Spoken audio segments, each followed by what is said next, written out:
I don't know. We're working on that right now. We're speaking to China. I'd love to, but because of the war, I want to be here. I have to be here, I feel. And so we've requested that we delay it a month or so. And I'm looking forward to being with them. We have a very good relationship, but because of the war, there's no tricks to it either. It's not like, oh, gee, I'm waiting. It's very simple. We got a war going on. I think it's important that I be here. So it could be that we delay it a little bit. Not much. I can tell you that they're talking to us. It's a failed nation. They have no money. They have no oil. They have no nothing. I think Cuba see the end. You know, all my life I've been hearing about the United States and Cuba. When will the United States do it? I do believe I'll be the honor of taking Cuba. I mean, whether I free it, take it, I think I could do anything I want with it. You want to know the truth? They were for a long time. Very violent leaders. Castro was a very violent leader. His brother's a very violent leader. Extremely violent. That's how they governed. They governed with violence.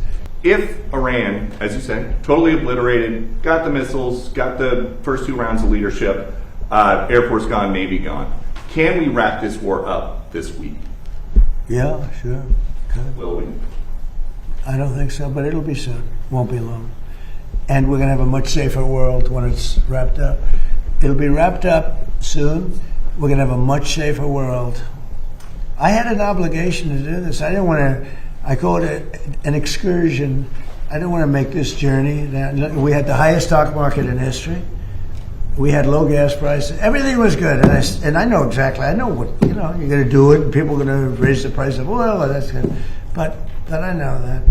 But that's a very small thing compared to allowing them to have. You want to see a stock market go down? Start letting them hit you with nukes, okay? I think, I said it this morning, I think it's a very small price to pay. And frankly, I thought it was going to go down much more, if you want to know the truth. I assumed that it was going to go down much more, only because people don't understand to a large, it's a big chess game at a very high level. It's a very high level chess, the highest. And I'm dealing with very smart players. These are smart people. They don't get there. You know, when you deal with some of these people, you're dealing with high level intellect, very high IQ people. These are not Jasmine Crockett and her group. These are smart people. These are really smart people, and violent people, and vicious people, and some very nice people. And some are very nice but violent. They turn violent. But you know what? If I didn't do what I did, we would have been hit. Number one, very important, was the termination of Obama's horrible deal, and number two, this beautiful plane hitting them 8 months ago, whatever it was, and taking out their nuclear capacity. That totally threw them for a loop. If they had that bomb at either time, 5 years ago or 7 months ago, if they had that bomb would have been used almost immediately. Anybody else have any questions? Iran. Will it be necessary to use even a limited ground force to secure whatever nuclear material remains in Iran as part of that threat? Yeah. And secondly, have you made a decision? You mean to go in and get it? Yes, sir. Why would I tell you a thing like that? And secondly, you know, I can't say to reporters, sir, will you attack Carg Island? Will you occupy Carg? They ask me these questions. And I don't want to be mean, but they're stupid questions. If any president answered those questions, they shouldn't be president.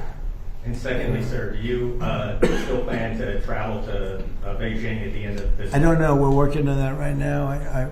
We're speaking to China. I'd love to, but because of the war, I want to be here. I have to be here, I feel.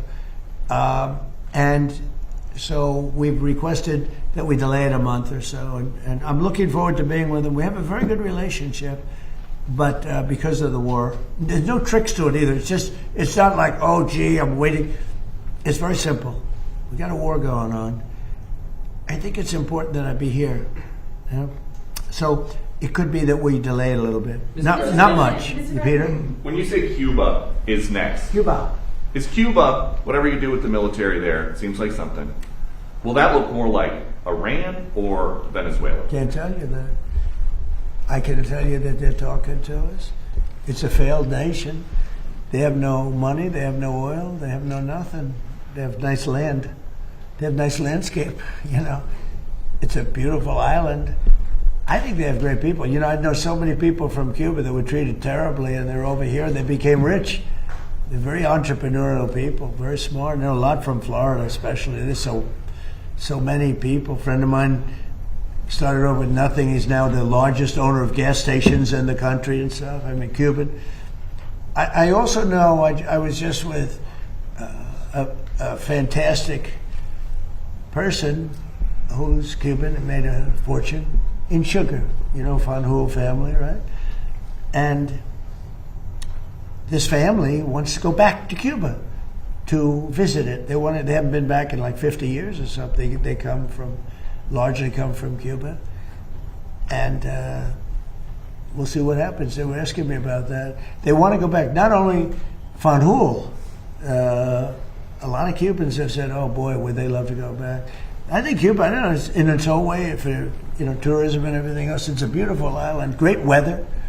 They're not in a hurricane zone, which is nice for a change, you know.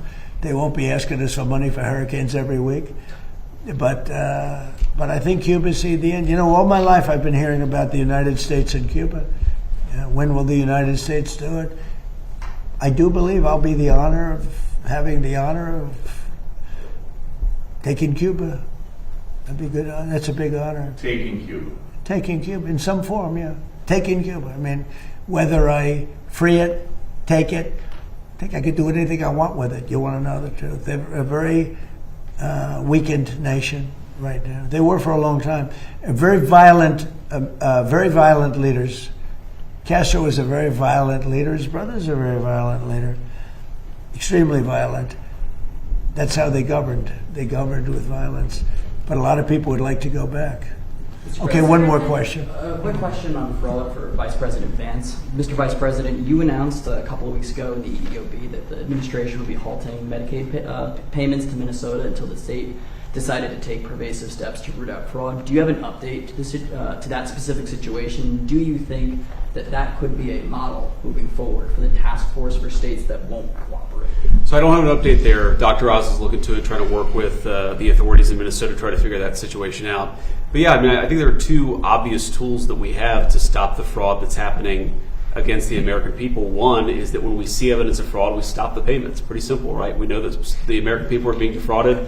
Let's try to stop the payments and ensure that whoever's making these payments is actually complying with some basic due diligence and making sure the payments are going to the right place. I think the second tool, of course, we have, as the President mentioned, is we have law enforcement options. We know that some of this fraud is just bad. Some of it's criminal. We know that people are intentionally trying to defraud the American people. It's not just in Minnesota, it's all across the country. 99% is criminal. Yes, sir. So this is one of the reasons why DOJ is such an important part of this, is because we have to make sure that where we see criminal conduct, we actually prosecute it. And the President's talked about this a lot in the past. I don't need to repeat it, but it's worth noting that so many times when we find people engaged in really, really bad conduct, you know, the local judge or the local grand jury tries to stop it. One of the cool things about what we're doing is we're trying to take some innovative steps to ensure that when we find criminal fraud, we can actually prosecute it all the way to the end. Mr. President, She wanted one question. She's over here, and you guys are over there. Where's your main camera? Is it this one? Which one is the main camera? Okay, good. Nice center, good. I thought it was that one. Thanks, Mr. President. Mary Barrett with Daily Wire, not CNN. We just wanted to ask about DHS, still not funded, but we reported earlier today that 80% of the primary task force that focuses on investigating terrorism is working without pay. So should that impact Democrats' decision to The fund Democrats DHS? aren't paying. The Democrats, we have a deal. They just said we're not going to pay. We're not going to do anything, and it's terrible. The Democrats are terrible. You know, it'd be nice to get along, but for years this has been going on, not just with me. For years it's been going on. Different ideology, but also different tactics. Here we are, we're fighting big battles with a very tough enemy and winning nicely. And we're not allowed to have security in our country. It's crazy. The Democrats don't want to pay. These are bad people. These are not people that love our country, I can tell you that. Very sick people. Thank you very much, everybody.